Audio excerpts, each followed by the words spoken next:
আজও সকাল থেকে বৃষ্টি হচ্ছে রাজধানীতে, এতে দুর্ভোগে পড়েছেন অফিসগামীরা। রাজধানীর পরিস্থিতি জানাতে সরাসরি যুক্ত হচ্ছেন সহকর্মী সোহাগ বিশ্বাস। সোহাগ, আপনি এই মুহূর্তে কোথায় আছেন? সেখানকার জলাবদ্ধতা এবং ভোগান্তির চিত্র একটু জানাবেন। কোনোভাবেই এটা ভাবার কারণ নেই যে আমি কোনো মহাসমুদ্রের মাঝে দাঁড়িয়ে রয়েছি।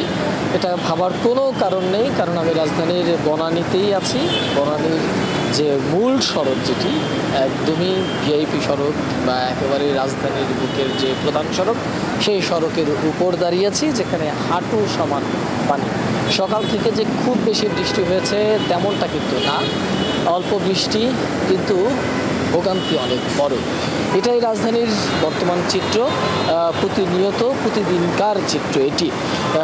যখনই বিশেষ করে এই সিজনে যখনই বৃষ্টি হয়, বৃষ্টি এলেই রাজধানীর বেশিরভাগ সড়ক ডুবে যায় এবং এত বড় বড় ঢেউ আসে যে মনে হয় যে সমুদ্রের ঢেউ এগুলো। তো সকাল থেকে আমি বেশ কিছু এলাকায় ঘুরেছি।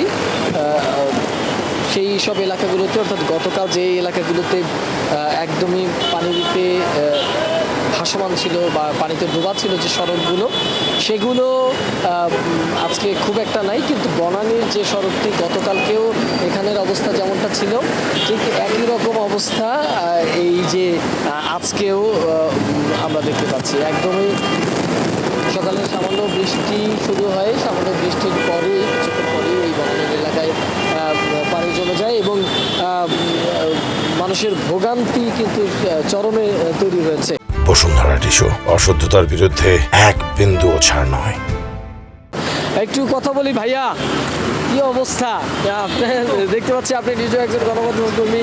এই যে বৃষ্টি এলেই জলাবদ্ধতা, আপনাদের বাইক নিয়ে কষ্ট, নানা রকমের ভোগান্তি পোহাতে হয়। আসলে খুবই মানে ভোগান্তির ভিতরে পড়ছে। আপনার বাসা থেকে বের হওয়ার সময় দেখতেছি আমার বাসার যে সামনে যে রাস্তা, ওই রাস্তার উপর আমার বাইকের ইঞ্জিনের উপরে পানি সুই আসার সময় 3-4 বার গাড়ি আপনার এই বন্ধ হয়ে গেছিলো। তারপরে দুইজনের নিয়ে এইলা পার করে দিচ্ছিল, আস্তে আস্তে গাড়ি এইমাত্র বন্ধ হয়ে গেছে পানির জন্য।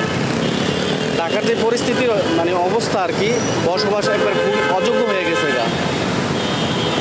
শুনছিলেন শাকিলা যে আসলে এই বারবার বাইক বন্ধ হয়ে যাচ্ছে, পানির মধ্যে সাইলেন্সার তলিয়ে যাচ্ছে, সব কিছু মিলিয়ে কিন্তু এই যে নগরবাসী যারা বিশেষ করে আজকে সপ্তাহের দ্বিতীয় দিন যারা অফিসগামী ছিলেন, তারা অনেকেই অফিস থেকে ফিরতে শুরু করেছেন। কেউ দুপুরে খাবার জন্য বাসায় যাওয়ার জন্য বেরিয়ে হয়েছেন। সব কিছু মিলিয়ে বেশ অস্বস্তিতে পড়েছেন এই রাজধানীবাসী এবং তারা এ থেকে মুক্তি চায়। এবং এই যে জলাবদ্ধতা, সেটি কখন নাগাদ এখানের পানি কমবে এবং কখন নাগাদ তারা এই ভোগান্তি থেকে মুক্তি পাবেন তার কিন্তু উপায় নেই। কিছুক্ষণ পরপর সব থেকে বড় যেটি হয় সেটি হচ্ছে কিছুক্ষণ পরপরই আমরা দেখি যে এক একটা গাড়ি বন্ধ হয়ে যাচ্ছে এবং তীব্র যানজট তৈরি হচ্ছে।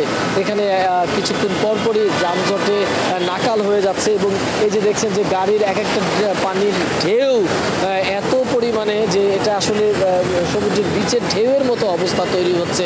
সে কারণে আমরা যখন এখানে আসি তখন থেকেই এখানকার এটা একই রকমের অবস্থা আছে।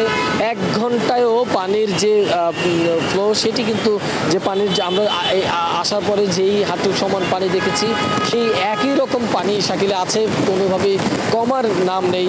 এখানে ড্রেনেজ ব্যবস্থা আছে কিনা বা এখানে এই যে পানি নিষ্কাশনের ব্যবস্থাটা কি, সেটি কিন্তু এখন পর্যন্ত এখানকার মানুষ জানে না। এবং শুধু রাস্তার এপার না, রাস্তার ওই পার এপার একদমই এখান থেকে যত দূর চোখ যায় শাকিলা, তত দূর পর্যন্ত আপনি যদি ক্যামেরার লেন্সে দেখা যায় ঠিক তত দূর পর্যন্ত এই পানির প্রবাহ আছে। শুধু এই দিকটা না, আমার যে উল্টো দিকটা, সেই একই রকম চিত্র এই পুরো সড়কটা জুড়ে। এই যে মূল সড়ক, সেই মূল সড়কে এত পরিমাণ পানি কেন, আসলে সেই প্রশ্ন কিন্তু সাধারণ মানুষের আছে, কিন্তু সেই প্রশ্নের উত্তর কারা দেবে তাদেরকে আমরা খুঁজে পাই না। গতকাল সিটি কর্পোরেশনের প্রশাসক যারা আছে, দায়িত্বশীলরা যারা আছে, তারা কয়েকটা এলাকা পরিদর্শন করেছেন, তারা দেখছেন, ঘুরছেন, ফিরছেন, কিন্তু কার্যকর পদক্ষেপ কি হচ্ছে সেটি কিন্তু আসলে আমরা দেখছি না।